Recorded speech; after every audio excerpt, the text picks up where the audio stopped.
respect of General Sibiya to explain the nature, extent, and frequency of your communications with him?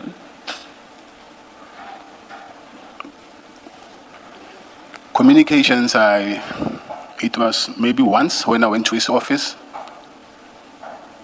Okay. And by communications, direct or otherwise? Have you communicated with him directly, and have you communicated with him indirectly? When we talk about indirectly, please explain the method of communication you conducted then. Directly, yes, through, I sent him an email. Yes. That was the first time. I've never called him directly. So I only spoke with him, I think, I'll say 3 or 4 months. I'm just saying on top of my head, I cannot remember well. Maybe I'll say 3 or 4 months after I first met him. And then the communication then was through a third party, the very same Sergeant Nkosi. And how frequent was that communication? Frequent, plus minus 3 or 4 times. And what was the communication about? Let's leave it there because that is part of the investigation. Is the engagement party you attended of his daughter or son, are you seriously suggesting it's part of IDEC's investigation? Yes, it is. In what manner? As to who engaged who and why, or why? I think I'll have to discuss with my legal counsel because I'm in possession of my proof of statement. The only way for you to understand that is for you to see the statement, but it is. I think then it would help for the commissioners to understand the basis on which you seek to assert this right? Because the attitude you are adopting is you cannot ask me about General Sibiya because IDEC is investigating something somewhere. But Commissioner, fairly speaking, I have to go to court and account on this, so I cannot now ventilate anything that has to do with him, especially something that is already being under investigation. I do not know even whether he will be charged or not. So chances are he might not even be charged. I don't know that. But currently myself, I'm charged, and I have to go to court and account for these things. So I don't think it's fair for me now to speak about something which I'm not sure at the end of the day whether I'll have to account for that or not. You see, the challenge I have, Mr. Matlala, is I think you conflate yourself with General Sibiya. You are not General Sibiya. You are facing charges for your conduct. And we haven't done anything to even stray into that discussion. We're talking about something separate, which is your relationship with yet a third party who's not charged with you. So I don't understand, in the current criminal case that you are facing, how you'll be called to account for your relationships with, including General Sibiya. How does that come into play? It actually does. How? I don't know how because I'm not an investigator. Okay, then I'll tell you that it doesn't. You cannot even, I won't even say prove, it's too high a threshold. You cannot even persuade the commissioners that it is relevant for purposes of the current criminal case you are facing. You are not able to. You accept that? I do not accept that. Okay, then if you don't accept that, then demonstrate to these commissioners that relationship is relevant to the charges you currently are facing. I think I've just said it, that the only way for me to demonstrate that is for me to now to get right inside the cracks of the matter, which is something that I cannot do. Then I'll put this proposition to you, that you don't want to talk about the nature, extent, frequency of your communications with General Sibiya, because if you do, you are at risk of incriminating yourself in some offense, because by their very nature, they would be breaching the law. That's my proposition to you. What's your response? I cannot argue with you on that. Okay. That's how you see it. Then, before you move on, Mr.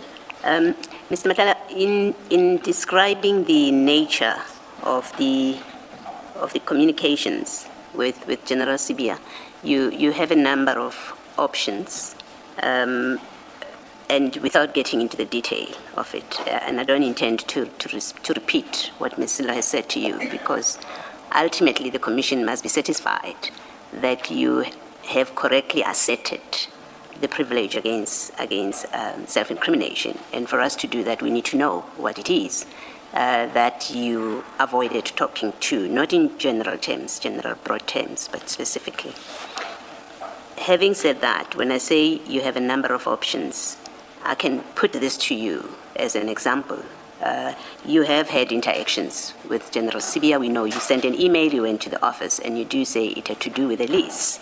I think it's competent to ask you, have you had any interactions with him about the Medicare contract, still at general terms? And if you're asked what exactly, you can say, I wanted help to resolve the lease issue.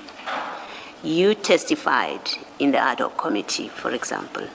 You said you interacted with him about the kidnappings of, I think, Mr. Bushokha and Mr. Dikale. That has nothing to do with your Medicare contract. And if you don't speak to that, then you are not being frank with us. If you don't say, well, other things that have nothing to do with the Medicare contract I've dealt with him, then you're not being frank with us. The chairperson said to you, asked you, have you socialized with him? And it had to be put, it had to be dragged to you, in my opinion, for you to say, yeah, we had an engagement. So there are topics that demonstrate or would explain and say something about your interactions with General Sibiya, and they have nothing to do with Medicare. And there's no basis or valid basis for you not to speak to those when you're asked to explain your interactions with General Sibiya. I think also what Commissioner Ballo is referring to, I think we have had sight of the ad hoc committee transcript.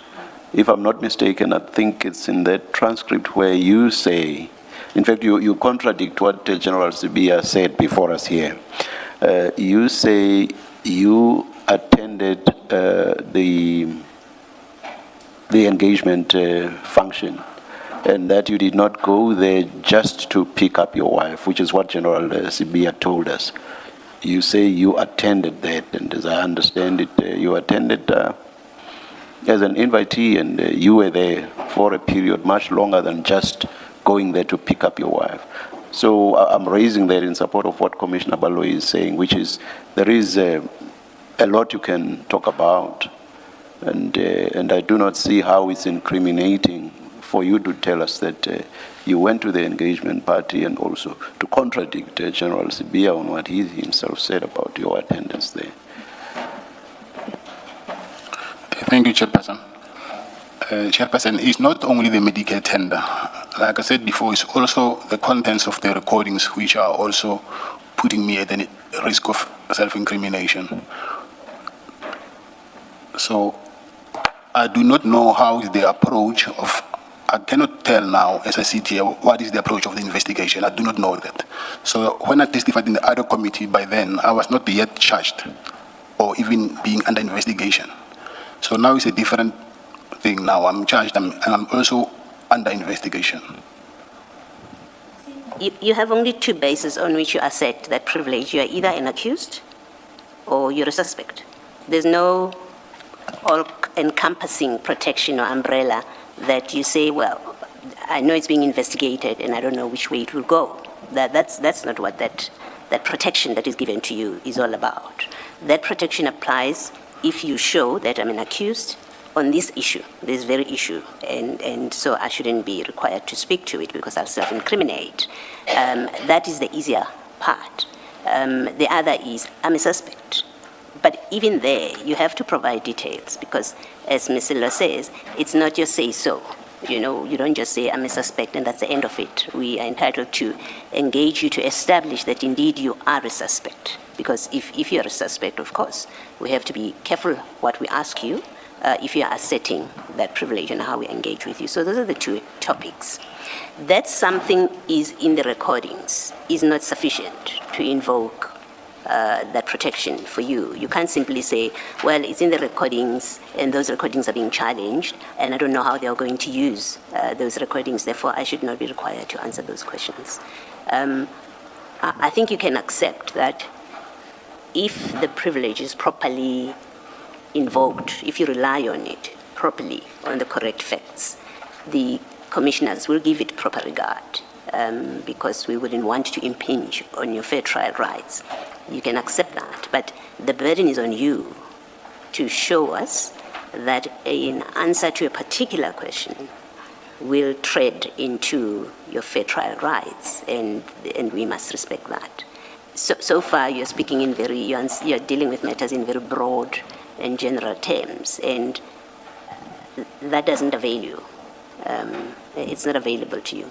But more importantly, you are either a suspect, and you have to show why you say you're a suspect in a particular matter, or you're an accused. Those are the only two circumstances. I don't know if you want to comment. Yes, I wish to, Commissioner. I said I will make sure that I get the transcript from the pre-trial to prove that I'm actually a suspect in those recordings. And I will say again that in those recordings, I did not know to which extent they're going to investigate. So I do not want to be careless by saying something that will later incriminate me. But that is a fact that I am under investigation for those recordings, and then I will prove it by getting those transcripts so that you will know that actually I am a suspect. Do you accept that we have to have those transcripts presented to us? They must be engaged upon with you. They must be before us. You must look at them. We must engage with them in order for us to agree with you on any item. It's not everything that's in the recording. I take it that you say is untouchable. But even if that's what you're saying, that everything in that recording is untouchable, you do accept, at least I think I understand you, to accept that those recordings would have to be before us, and then to engage with you when you say, that part, if I deal with it, I'm self-incriminating. You accept that? The recordings, I do not want to deal with them because they are under investigation.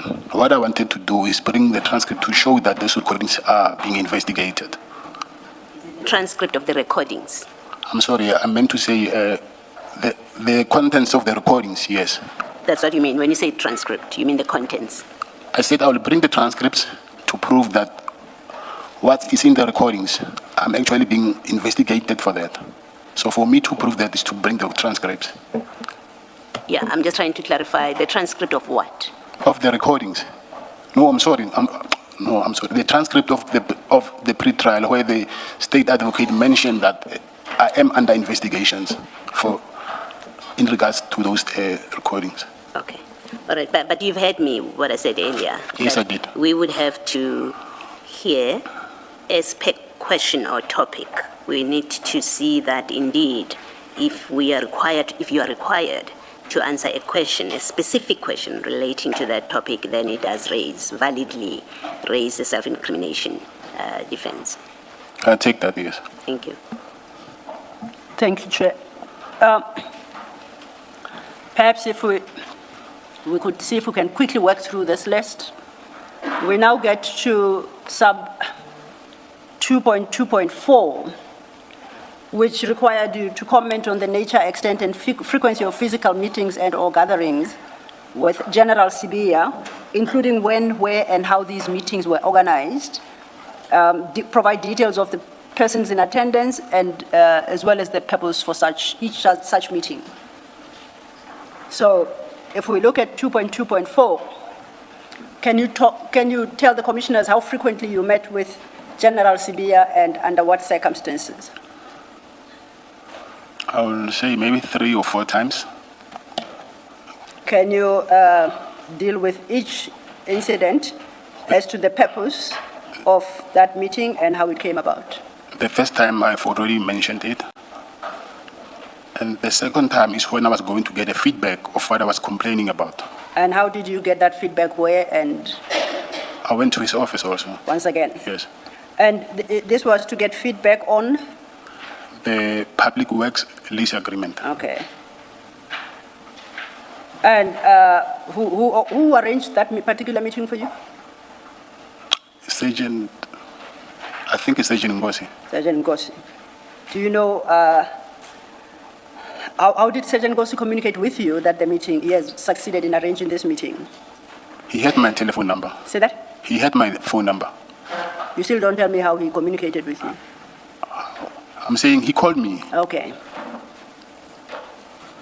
Now, And when he called you, did he call to say General Sibiya wants to meet with you to give you feedback? Because it's Nkosi that calls you. Yes. Is that how it happened? Thank you.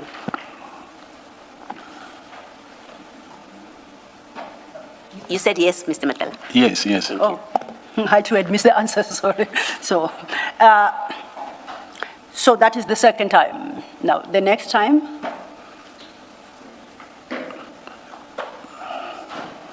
I think I will confuse the timelines because it's a long time ago, but Okay.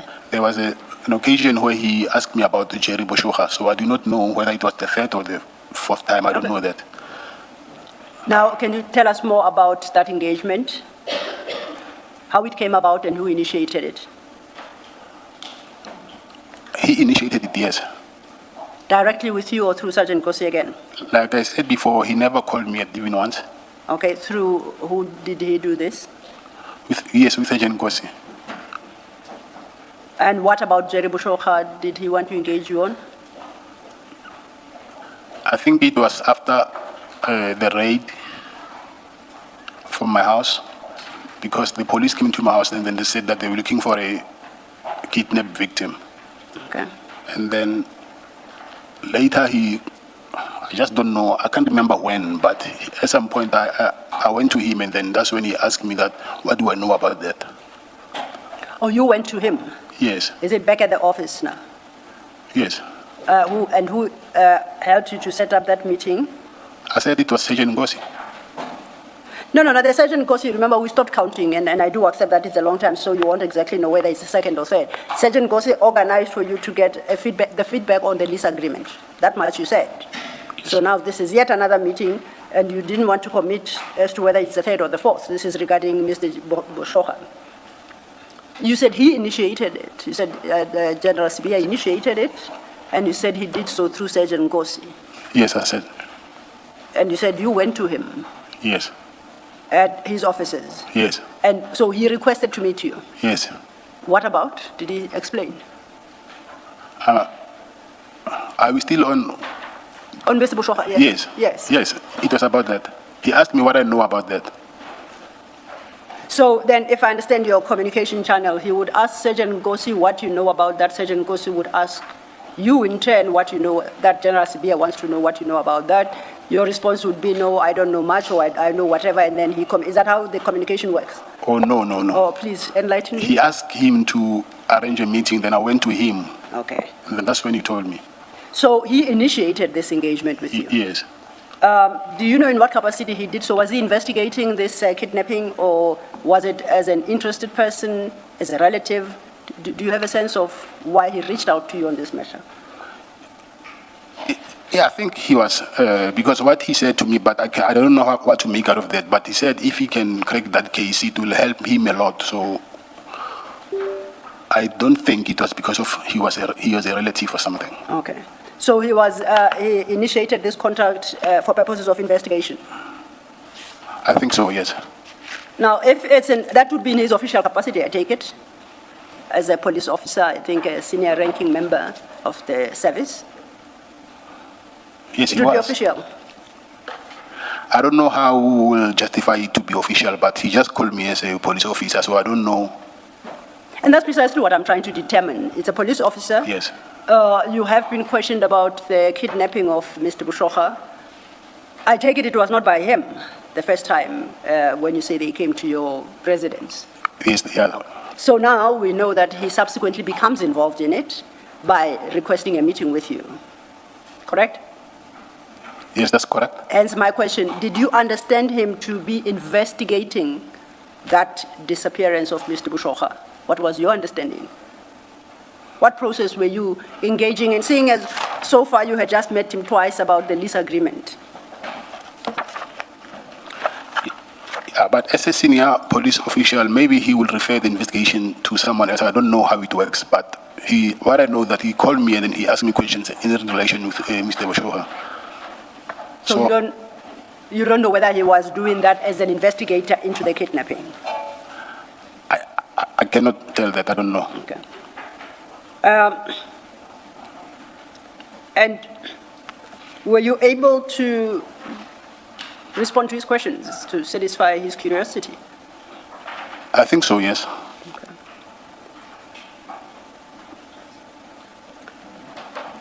Now, we would have said that's your third meeting, but you did say that it was some time ago, so now you're no longer so sure. I will just talk about the next contact you had with him. When was the next, and who initiated it, and where, and what about? Okay, let me say this, because all of his requests to meet him was through Sergeant Nkosi. So from now on, whenever he called me, it's through Sergeant Nkosi. Okay. Yes. So then before you get to my question, if he was an investigator in this Mr. Bushokha's disappearance, shouldn't he have contacted you directly? Isn't that what investigators do? Couldn't he have obtained your number from Mr. Nkosi and say, I, as a general in the police service, I need to talk with Mr. Matlala for whatever reason, because I'm investigating a kidnapping? Why couldn't he contact you directly? That I cannot answer. I don't know that. So you did make the point that all future and past contact with him was initiated through Mr. Nkosi. As a matter of interest, did you ever inquire why or who made Mr. Nkosi the intermediary between the two of you? I think it's Mr. Nkosi himself who started this thing. How does he do that? Because he's the one who gave me his email address. Yes, the first time I can understand, but why couldn't you then have your direct contact with General Sibiya after that, after the initial contact? Why did you always need to work through Sergeant Nkosi? I do not know that, but that's what was happening. I don't know that. It never crossed your mind that by now you are on your fourth contact, the one we're going to discuss next, that perhaps your relationship has developed to a point where you can contact each other directly? Commissioner, when that thing was happening, obviously I wouldn't know by then, but now I will understand why that was happening. But unfortunately, what was happening is something that I cannot speak about. I think I requested that some part of my evidence I will request, because I'm under investigation. I'm really under investigation. I'm not making this up. So I asked that maybe if it's possible that I can, some of my testimony can be in private, because I cannot risk incriminating myself. That I cannot do. Does Mr. Bushokha's kidnapping have anything to do with Medicare 24, which we know is the case you are currently facing in Medicare 24? Yeah. You have always invoked Medicare 24, and I'm interested to find out now whether Medicare 24 is relevant to the issue of the kidnapping of Mr. Bushokha. No, it's not. Okay, so Medicare 24 is out of the way. So what is the basis on which you cannot speak? You say you're under investigation by who and for what? I'm saying, we're speaking about General Sibiya now. I think your question is in relation to General Sibiya. I'm saying I'm being investigated, and then I'm also charged for in relation with the Medicare 10, and also the recordings that I mentioned. You hit your mic. Sorry. Thank you. The recordings that I mentioned earlier, that also his name is being mentioned there. So I'm saying this because I know for sure that there is an investigation going on in relation with those recordings, and also I've been questioned about him by IDEC. IDEC? Yes. Okay, perhaps if we look at it this way, to your understanding, what is General Sibiya being investigated for? And by who? Now, for me to do that, obviously I need to disclose the nature of the investigation and my case. No, that's not. What is he being investigated for? Yes, offense? Yes, that offense. For me to mention that offense, I'm saying now I have to speak about what I'm trying to avoid. No, that's very cryptic. Can I yes. try? Mr. Matlala, you reference to IDEC investigating General Sibiya. Is it about, does it relate to Mr. Bushokha? That no, you can answer. No, I said it does not relate to that. It doesn't relate to him. Does it relate to the Medicare contract? Yes, it does. Okay, thank you. Thank you, Commissioner. That's the point I made. I said we'll stay off Medicare 24, but you can talk about the kidnapping of Mr. Bushokha that General Sibiya investigated, and in the course of investigation he engaged you. What's that got to do with Medicare 24? Nothing, right? No, we're not speaking about it's two things here. So Medicare 24 is a separate thing. So when you call me about Mr. Boshoka, it has nothing to do with Medicare 24. It's something different. So which means then we can talk about what your